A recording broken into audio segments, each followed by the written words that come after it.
You're looking at a photograph from October 15th, 1901, taken in the parlor of the Whitmore residence on Elm Street in Millbrook, Connecticut. The image shows a funeral gathering for 7-year-old Margaret Whitmore, who had died 3 days earlier from scarlet fever. 12 mourners sit in rigid Victorian poses around the small white coffin, their faces properly solemn for the camera's long exposure. But what you're seeing in this photograph defies every law of death itself. Standing at the far right of the frame, clearly visible and upright, is Margaret Whitmore herself, not lying in the coffin where her body was placed, not a trick of light or shadow, standing among the living, her eyes open and alert. The photograph was discovered in 1987 when the Millbrook Historical Society cataloged the estate of photographer Edmund Hartwell. For 86 years, this image had remained sealed in Hartwell's private collection. No one could explain how a dead child appeared standing in her own funeral photograph. The original glass plate negative shows the same impossible detail. Every expert who examined it confirmed the image had never been altered. Margaret Whitmore died on October 12, 1901, at 4:30 in the afternoon. Dr. Samuel Brennan signed the death certificate himself. The child was embalmed by Morrison and Sons Funeral Parlor that same evening. Witnesses watched her body placed in the coffin on October 14th. The lid was sealed shut 24 hours before Hartwell arrived with his camera. Yet there she stands in the photograph, wearing the same white dress her parents had chosen for burial. Her face shows no signs of decomposition or illness. She appears more alive in death than some of the living mourners beside her. The funeral guests were interviewed extensively when the photograph surfaced decades later. Those still living remembered the ceremony clearly. None recalled seeing Margaret anywhere but in her coffin. None remembered her standing among them. None could explain what the camera had captured. The mystery deepened when researchers discovered this wasn't the first time. Similar photographs from the same period began surfacing across New England. All showed the same impossible phenomenon. All featured children who should have been lying dead. All were taken by photographers who swore their subjects never moved. What you're about to hear challenges everything we understand about death itself. The year 1901 marked a peculiar intersection of scientific advancement and stubborn superstition in rural New England. Photography had evolved beyond mere portraiture to become a tool of documentation and evidence. Glass plate negatives could capture details invisible to the naked eye.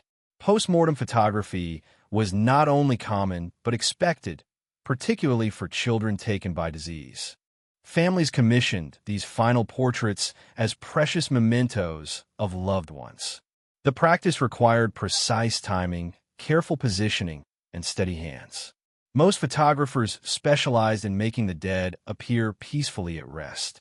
Edmund Hartwell had built his reputation on such delicate work throughout Connecticut. His meticulous records, discovered in a steamer trunk beneath his studio floorboards, reveal an obsession with technical perfection. Every exposure time, every chemical mixture, every client detail was recorded in his spidery handwriting. The entry for October 15th, 1901, breaks his pattern of clinical precision. Scrawled across the margin in different ink are the words, "Child moved during exposure." Below that, in what appears to be a different session entirely, "Impossible. Check pulse myself." A third notation, added later in pencil, "Plate developed correctly. No errors in process." Hartwell's assistant, Thomas Crowley, provided additional testimony in a sworn affidavit found sealed within the trunk. Crowley stated that Margaret Whitmore's coffin remained closed throughout the entire session. He personally verified the latches before and after each photographic exposure. The funeral guests sat motionless for the required 3 minutes while the camera captured their solemn gathering. At no point did anyone open the coffin or disturb the body. Yet when Hartwell developed the plate that evening, Margaret appeared standing among the mourners. Crowley's affidavit describes his employer's reaction as profound distress and confusion. Hartwell immediately sealed the negative and never spoke of the incident again. He stopped accepting funeral commissions within a month. His business records show a sharp decline in all photographic work after October 1901. The Whitmore family was never shown the photograph. They received a standard portrait of the funeral gathering with Margaret's standing figure carefully cropped from view. The full image remained hidden until Hartwell's death 43 years later. His widow found specific instructions to burn all funeral photographs. She ignored these wishes, storing them instead in the trunk that would eventually reach the Historical Society. Medical records from Millbrook General Hospital confirm Margaret Whitmore's death from scarlet fever. Dr. Samuel Brennan's notes describe the final hours of her illness in clinical detail. Respiratory failure occurred at 4:30 p.m. on October 12th, witnessed by both parents and a visiting nurse. The child showed no pulse, no breathing, no response to stimuli. Her body grew cold within the hour, as death demands it must. The Morrison and Sons ledger, maintained by funeral director Charles Morrison, provides crucial documentation of Margaret Whitmore's preparation for burial. Morrison recorded receiving the child's body at 7:15 p.m. on October 12th, approximately 3 hours after death. Standard embalming procedures were completed by 9:30 p.m. that same evening. The process involved draining blood and replacing it with formaldehyde solution, making any return to life medically impossible. Morrison's assistant, William Fletcher, noted unusual resistance during the embalming process. Body retained warmth longer than typical, Fletcher wrote in the margin of the preparation log. Rigor mortis delayed beyond normal timeline. Despite these anomalies, both men confirmed the child showed no vital signs throughout the procedure. The body was dressed in a white silk gown provided by the family and placed in a child-sized oak coffin. Morrison personally secured the coffin lid with brass latches at 6 a.m. on October 14th. The sealed coffin was transported to the Whitmore residence at 10 a.m. for the viewing and photograph session. Weather records show October 15th dawned clear and cool, with temperatures reaching 52 degrees Fahrenheit. Hartwell arrived at the Whitmore home at 2:15 p.m., carrying his camera equipment and glass plates. He spent 30 minutes arranging the mourners in the front parlor before beginning the exposure process. The funeral guests included Margaret's parents, her 2 older brothers, 3 aunts, 2 uncles, and 3 family friends. All were positioned in chairs and sofas facing the closed white coffin. Hartwell's notes indicate the first exposure began at 3:47 p.m. and lasted exactly 3 minutes. During this time, absolute stillness was required to prevent blurring of the image. Mrs. Eleanor Hartwell, interviewed in 1952, recalled her husband's behavior when he returned from the Whitmore session. Edmund came home pale as winter, she told Historical Society researchers. He went straight to his darkroom and stayed there until past midnight. When he emerged, he was carrying a glass plate wrapped in black cloth. He placed it in our safe and forbade me from ever looking inside. The developed photograph clearly shows all 12 mourners in sharp focus. Their faces display the expected solemnity of a funeral gathering. The white coffin sits prominently in the center of the composition, but standing beside the coffin, as clear and solid as any living person, is Margaret Whitmore. She faces the camera directly, her dark eyes appearing alert and aware. Her positioning suggests she moved into the frame during the exposure. No blur indicates motion. She appears to have stood perfectly still. Her white burial dress shows no signs of disturbance or wrinkles. Most disturbing is her expression. She appears to be looking directly at the camera. Her mouth is slightly open, as if she had been speaking. One small hand rests on the edge of her own coffin. The other hangs naturally at her side. Photographic experts who examined the image in 1987 found no evidence of double exposure or manipulation. The lighting on Margaret's figure matches the ambient light in the room perfectly. Her shadow falls in the correct direction and density for someone standing in that position. Every technical analysis confirmed what the eye could plainly see. The dead child was standing among the living.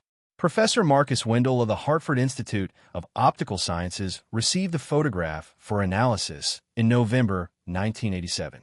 Wendell had spent 15 years studying anomalous photographic phenomena for insurance companies and legal proceedings. His initial examination used both traditional magnification and newly developed computer enhancement techniques. The glass plate negative showed identical details to the printed photograph, Margaret Whitmore standing upright beside her coffin. Wendell's first theory centered on photographic technique and timing. Early cameras required extended exposure times, he noted in his preliminary report. If the child had been positioned outside the coffin initially, then moved during exposure, we might see a double image. But careful examination revealed no double exposure, no motion blur, no transparency effects. Margaret appeared as solid and present as every other person in the frame. Wendell then considered the possibility of elaborate staging or deception. Perhaps the Whitmore family had arranged for another child to pose as Margaret. This theory collapsed when he compared facial measurements and bone structure. The standing figure matched Margaret exactly. Same nose shape, same ear positioning, same distinctive chin line. Dr. Patricia Holbrook, a forensic anthropologist from Yale University, provided the second expert opinion. Holbrook specialized in photographic evidence for criminal investigations. She analyzed the image using techniques developed for identifying suspects and victims. Her measurements confirmed the standing figure shared Margaret's exact physical proportions. The facial geometry is identical, Holbrook wrote in her March 1988 report. Height, limb ratios, and skeletal markers all match the known subject. If this is not Margaret Whitmore, then it is an identical twin who never existed. The third expert consultation came from Dr. James Rutherford, curator of photographic history at the Smithsonian Institution. Rutherford examined the chemical composition of the photographic emulsion and the glass plate itself. Dating techniques confirmed the photograph originated in 1901, matching Hartwell's documented timeline. The silver halide crystals showed natural aging patterns consistent with 86 years of storage. No evidence suggested modern manipulation or digital alteration. Rutherford's analysis eliminated the possibility of contemporary fraud. Yet questions remained about 1901-era deception techniques. Could Victorian photographers have achieved such convincing results through elaborate staging? Rutherford tested this hypothesis using period-appropriate equipment and methods. Multiple attempts to recreate the effect failed completely. The technical limitations of 1901 photography make this image effectively impossible, Rutherford concluded. The standing figure displays lighting and focus that cannot be achieved through any known technique of that era. Each expert contributed crucial analysis, yet none could provide a complete explanation. The rational theories all failed when confronted with the photographic evidence. The image shows what it shows, regardless of what our understanding says should be possible. 3 competing theories emerged from the expert consultations, each attempting to explain the impossible photograph. The scientific theory, championed by Professor Wendell, focused on unknown properties of early photographic chemistry. Perhaps certain combinations of silver compounds could capture images across time, creating temporal overlaps in the emulsion. This theory gained support when researchers discovered similar anomalies in other 1901 photographs. 17 funeral images from across New England showed comparable impossibilities, dead subjects appearing alive. All were taken during a 6-month period between August 1901 and February 1902. All used identical chemical processes and glass plate specifications. Yet the temporal theory failed to explain why only children appeared in these anomalous positions. Adult subjects remained properly deceased in every documented case. The criminal theory suggested deliberate deception involving funeral directors and photographers working in conspiracy. Perhaps certain children weren't actually dead when pronounced, but merely in comas or cataleptic states. This theory explained the movement and apparent awareness shown in the photographs. Morrison and Sons' funeral records, however, documented thorough medical examinations before embalming procedures. Multiple physicians confirmed death in each case, including Margaret Whitmore's. The embalming process itself would have caused death even if life somehow remained. Additionally, no financial motive could be established for such elaborate deceptions. The conspiracy theory collapsed under the weight of documented medical evidence.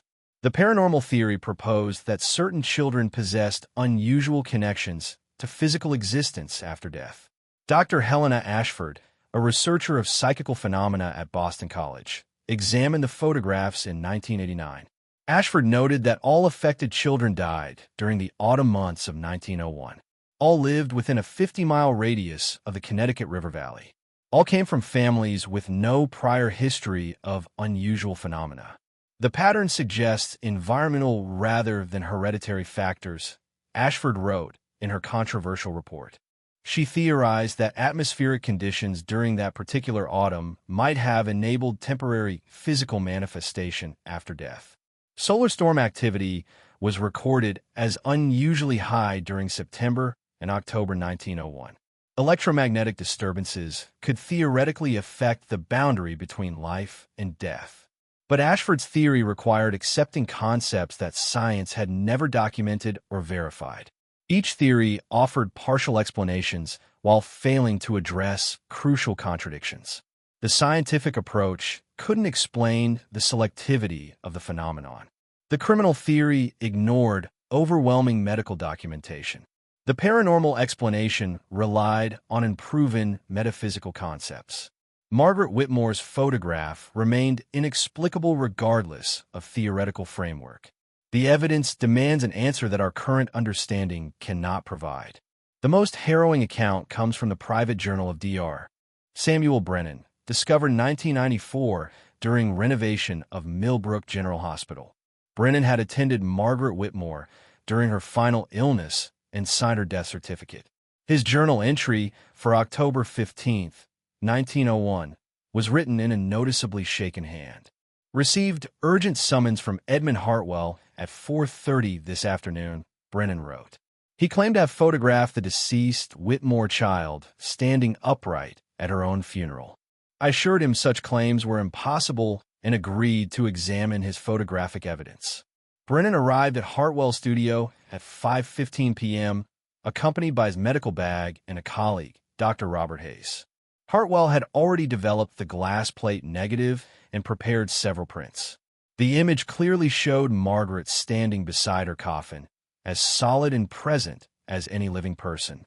Brennan's medical training initially rejected what his eyes could see. I insisted we return immediately to the Whitmore residence to examine the coffin contents. The funeral guests had departed, leaving only the family and the sealed coffin in the parlor. Morrison, the funeral director, was summoned to open the latches under medical supervision. At 6:47 p.m., the coffin lid was raised in the presence of 4 witnesses. Margaret Whitmore's body lay inside exactly as Morrison had positioned it that morning. The white silk gown showed no signs of disturbance. Her hands remained folded across her chest in the traditional burial pose. Brennan performed a thorough examination, checking for any signs of life or recent movement. The body showed expected post-mortem changes, he documented. Rigor mortis was complete. Skin temperature matched ambient air. No pulse detectable. Embalming fluids had clearly replaced all blood circulation. The child was indisputably dead and had been so for 3 days. Yet the photograph showed her standing upright at the precise moment the coffin was sealed. Brennan returned to his office that evening deeply disturbed by the contradiction. His journal entry continues. I have examined the evidence from every possible medical perspective. The photograph cannot be fraudulent. Too many technical factors confirm its authenticity. The body cannot have left the coffin. Physical examination proves continuous death. Yet both pieces of evidence are equally valid and mutually impossible. At 3:17 a.m. on October 16th, Brennan was awakened by a sharp drop in temperature throughout his house. The sensation was so pronounced that he rose to check for open windows or heating system failures. He found no mechanical explanation for the sudden cold. Standing at his bedroom window, he observed a small figure in white walking slowly down Elm Street. The figure moved with purpose toward the Whitmore residence. Brennan noted the time precisely and watched until the figure disappeared from view. In the morning, he learned that Mrs. Whitmore had experienced vivid dreams of Margaret calling to her from outside. "I can no longer distinguish between medical fact and impossible observation." The immediate aftermath of the photograph's creation sent ripples through Millbrook's small community. Edmund Hartwell ceased all funeral photography within 2 weeks of the Whitmore session. His assistant Thomas Crowley left town abruptly in November 1901, leaving no forwarding address. The Morrison and Sons funeral parlor reported unusual difficulties with subsequent child burials throughout the winter. 3 families complained of sounds emanating from sealed coffins during wake ceremonies. 2 requested coffin reopening to verify the contents remained properly positioned. Morrison documented these incidents reluctantly, noting they damaged his professional reputation. Dr. Brennan began refusing calls to pronounce death in cases involving children under age 10. His medical practice suffered as families sought physicians willing to provide necessary death certificates. By spring 1902, Brennan had relocated his practice to Hartford, citing personal health concerns. The Whitmore family sold their Elm Street residence in March 1902 and moved to Boston. They left no explanation for the sudden departure from their generational home. Subsequent owners of the Whitmore house reported persistent disturbances in the front parlor. Cold spots appeared regularly near the location where Margaret's coffin had been positioned. The phenomenon continued through multiple ownership changes over the following decades.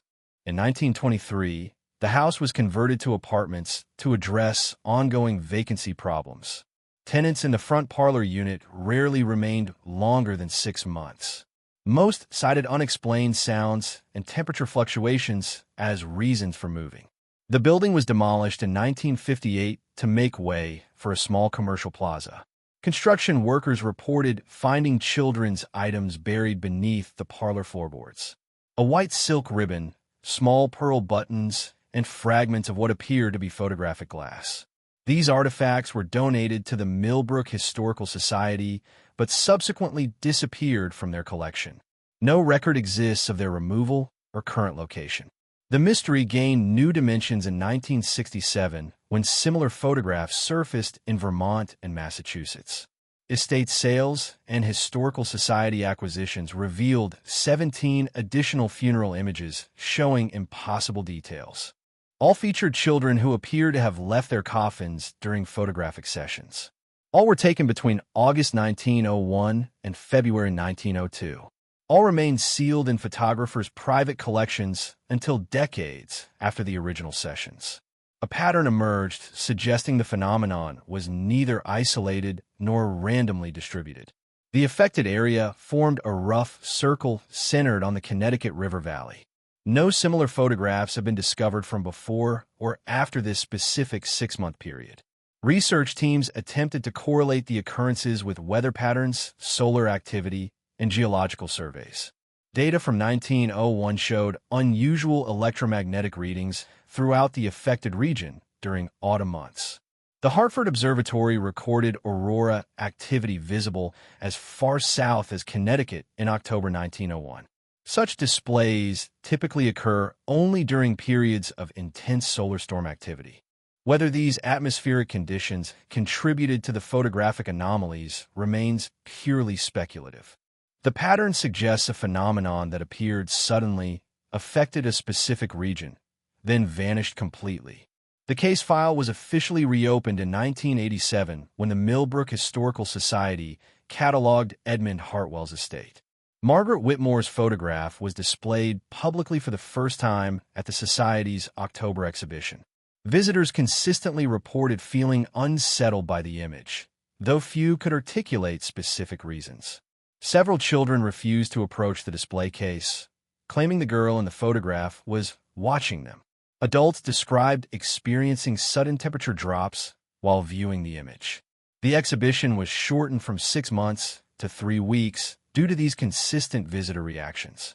Dr. Michael Patterson, a professor of anomalous phenomena at Wesleyan University, began comprehensive research in 1988.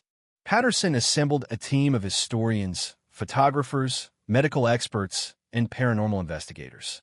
Their 3-year study examined every aspect of the Margaret Whitmore case and related incidents. The team located surviving relatives of other families affected by similar photographic anomalies.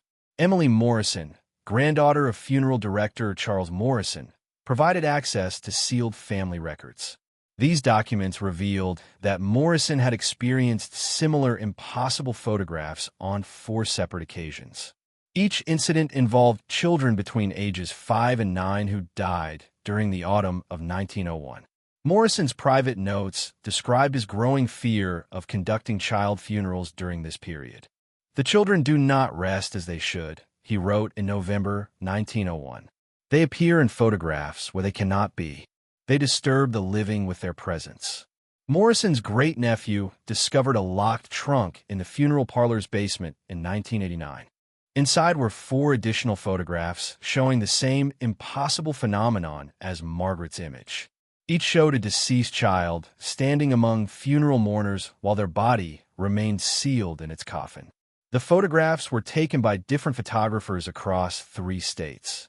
Technical analysis confirmed none had been altered or manipulated.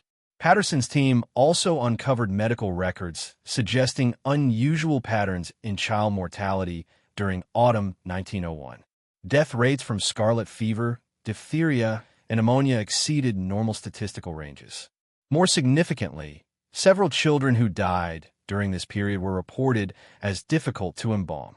Funeral directors noted unusual body temperature retention and delayed onset of rigor mortis.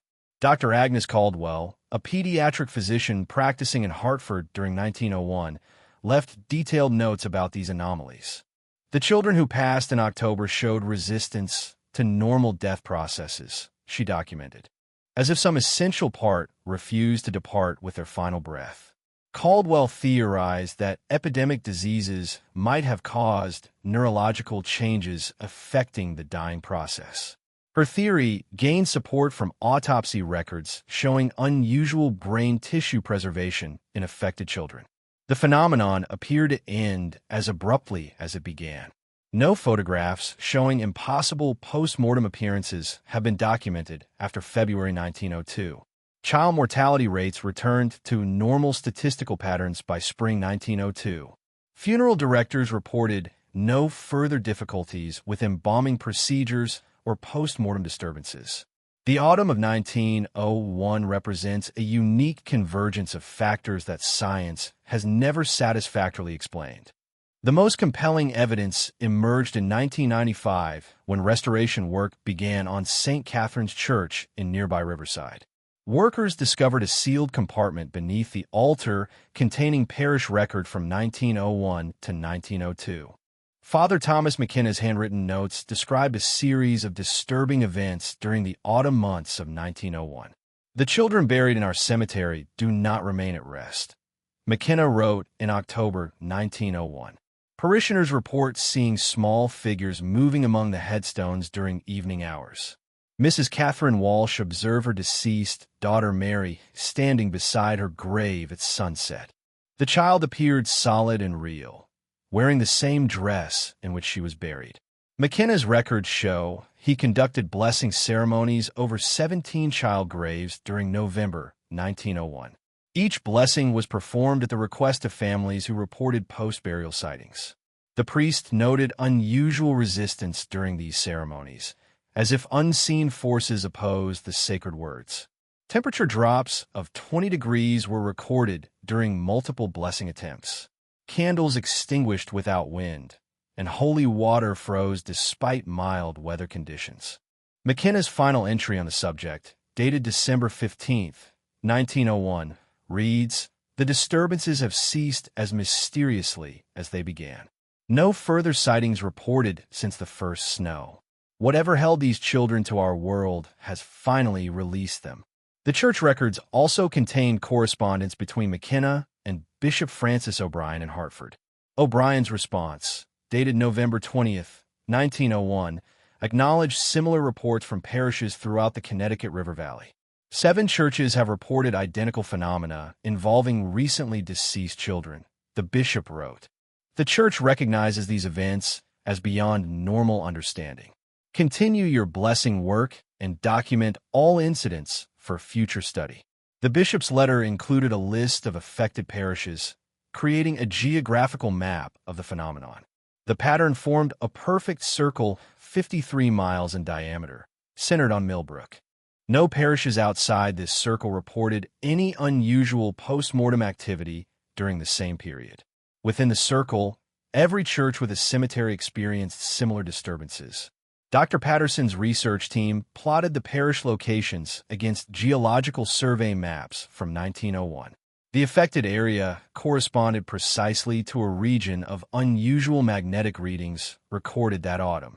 The Hartford Geological Survey had noted compass variations and instrument malfunctions throughout the zone. These anomalies lasted from September through December 1901, matching the timeline of photographic and cemetery disturbances. Modern geological analysis suggests possible underground mineral formations that could affect electromagnetic fields. Iron ore deposits and crystalline formations beneath the Connecticut River Valley might amplify or focus magnetic energy.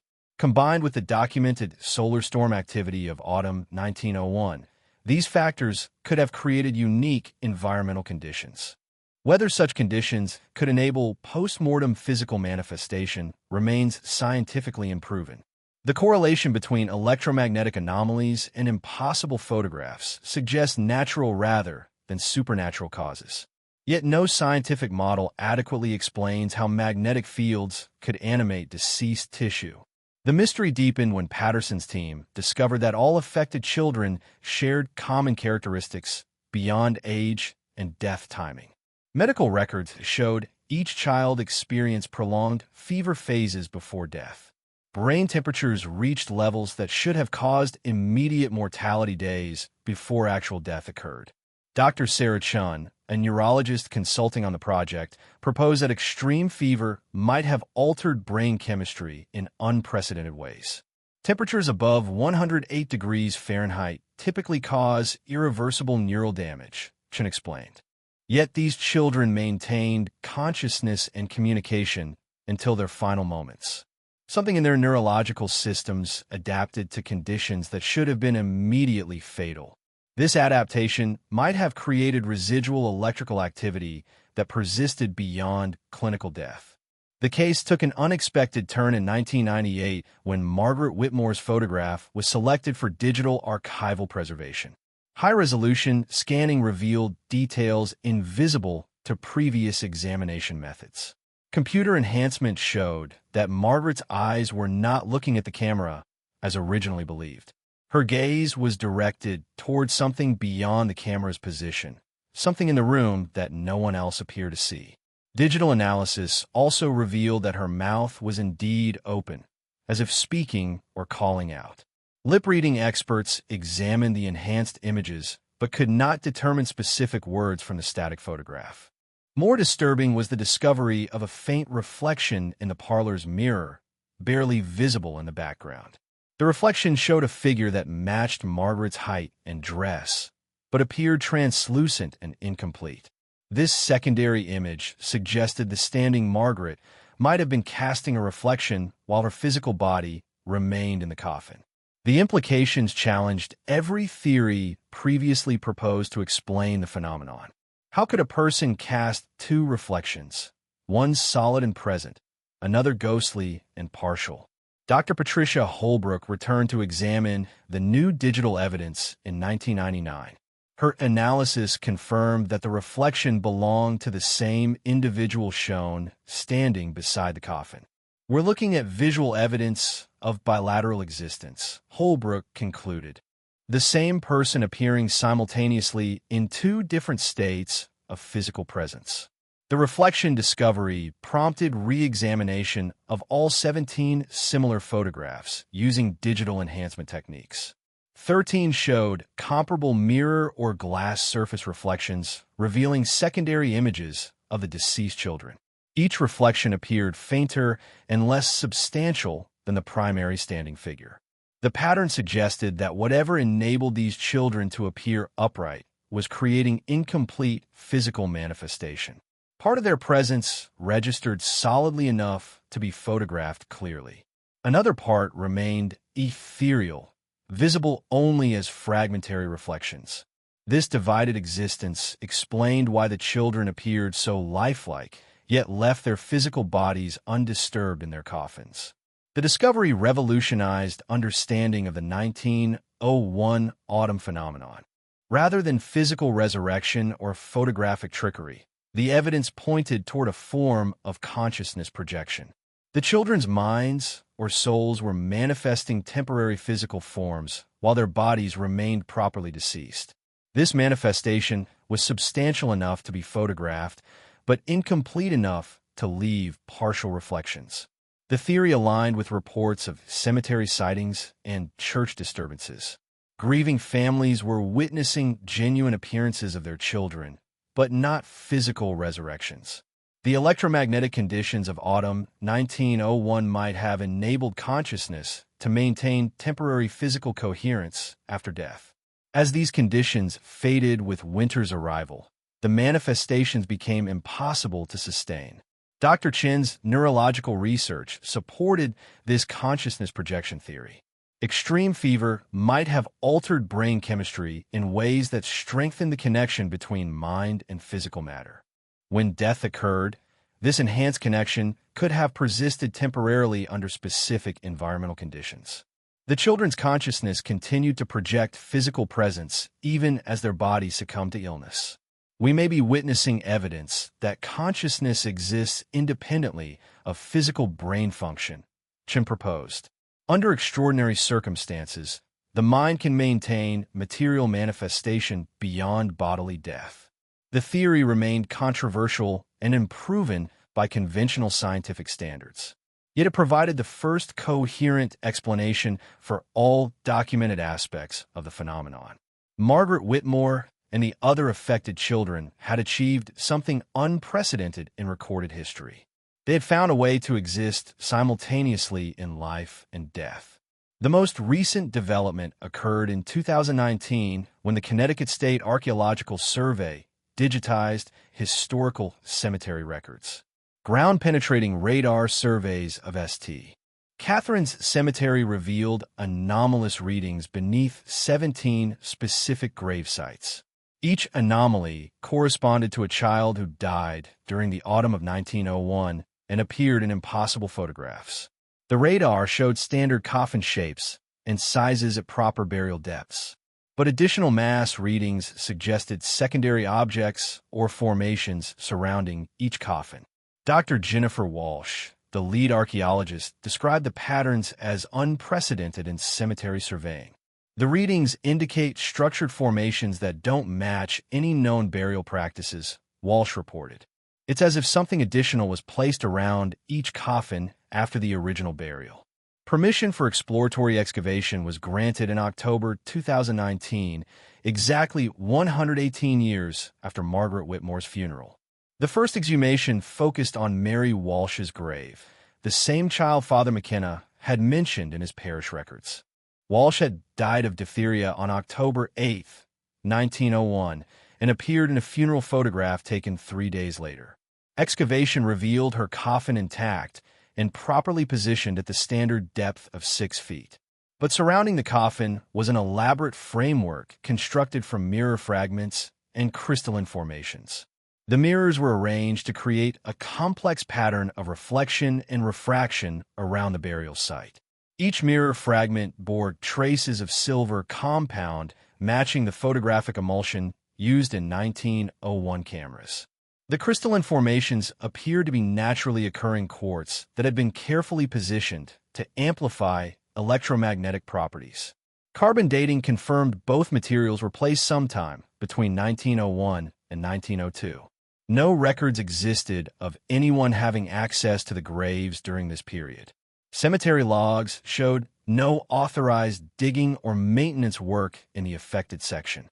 The mirror and crystal arrangements had been created and installed by unknown parties for unknown purposes. Similar formations were discovered around 3 additional grave sites before the archaeological team halted excavations.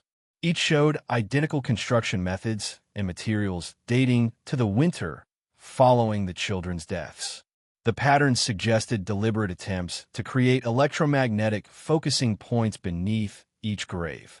Whether these installations were intended to enable or prevent the consciousness projection phenomenon remained unclear. Dr. Patterson's final report, published in 2020, synthesized 2 decades of research into a comprehensive theory. The autumn of 1901 created unique conditions that allowed certain children's consciousness to maintain physical coherence after death. Someone with knowledge of electromagnetic principles and photographic chemistry recognized this phenomenon. This unknown individual or group created the mirror and crystal installations to either sustain or contain the manifestations. The installations worked, as no further post-mortem appearances were reported after their construction. The children's consciousness projections were either permanently anchored to their graves or finally dispersed by the electromagnetic modifications. Patterson's theory explained both the phenomenon's sudden appearance and its equally sudden disappearance. Yet it raised new questions about who possessed such advanced understanding of consciousness and electromagnetic fields in 1902. No historical records identify any individual or organization with the knowledge required for such precise installations.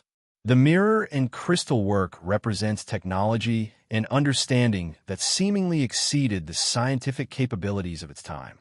Today, Margaret Whitmore's photograph hangs in a climate-controlled display case at the Millbrook Historical Society. Visitors still report feeling unsettled by her direct gaze and the impossibility of her presence among the living mourners. The archaeological discoveries have only deepened the mystery rather than resolving it. We now know something was done to end the phenomenon, but we still don't know who did it or why. Margaret Whitmore's funeral photograph remains on permanent display at the Millbrook Historical Society, encased in UV protective glass. The digital archive version has been downloaded over 400,000 times by researchers, paranormal investigators, and curious observers worldwide. Each viewer must confront the same impossible question that has haunted experts for decades. How can a verified dead child appear standing upright at her own funeral? Modern technology has enhanced our ability to analyze the evidence, but not to explain it. High-resolution scanning, computer enhancement, and digital forensics have only confirmed what Edmund Hartwell's 1901 camera originally captured. Margaret Whitmore stands clearly and solidly among the living mourners while her body lies sealed in its coffin. The phenomenon represents either an unprecedented breakthrough in our understanding of consciousness and death, or evidence of forces beyond current scientific comprehension. The mirror and crystal installations discovered in 2019 suggest that someone in 1902 possessed knowledge we are only beginning to approach. Whether that knowledge came from advanced scientific understanding or supernatural insight remains an open question. Dr. Patterson's research team disbanded in 2020. Their work complete, but their questions unanswered. The 17 photographs continue to challenge every conventional explanation for the relationship between life and death. Margaret's case has inspired ongoing research into consciousness projection, electromagnetic effects on human biology, and the possibility of survival beyond physical death. Yet no laboratory has successfully replicated the conditions that enabled these children to manifest after dying. The autumn of 1901 remains a unique period in documented history when the impossible became photographic fact. Recent attempts to recreate similar electromagnetic conditions using modern equipment have yielded no comparable results. Whatever combination of factors enabled the phenomenon appears to have been specific to that time, place, and circumstances. The children who achieved this impossible existence were unique individuals who died under extraordinary conditions during a period of unusual environmental activity. Their legacy lives on in 17 photographs that continue to defy scientific explanation. Each image serves as a reminder that human understanding of life, death, and consciousness remains incomplete. Margaret Whitmore's steady gaze across 120 years suggests that some mysteries are meant to endure rather than be solved. Her presence in that impossible photograph challenges us to expand our conception of what death means and what lies beyond it. The case remains officially unsolved, filed under anomalous photographic phenomena in multiple institutional archives. Research continues as new analytical techniques become available, but no definitive answers have emerged. Perhaps the true significance of Margaret's photograph lies not in solving its mystery, but in acknowledging the limits of human knowledge. Some phenomena exist beyond our current ability to understand or explain them. Margaret Whitmore stands as eternal proof that death may not be the final boundary we believe it to be. In an age of scientific certainty, her impossible presence reminds us that mystery and wonder still have their place. The photograph asks a question we may never be able to answer. What lies beyond the moment when life ends? Margaret Whitmore knew that answer in 1901, and she shares it still through her impossible presence among the living. Do you see her watching you from that parlor in 1901? Or is she watching you from wherever she stands now? If cases like this fascinate you, subscribe and turn on notifications for the next file. Disclaimer: this script is a work of fiction. Names, characters, places, institutions, and incidents are invented or used fictitiously. Any resemblance to real persons, living or dead, or actual events is purely coincidental, created solely for entertainment.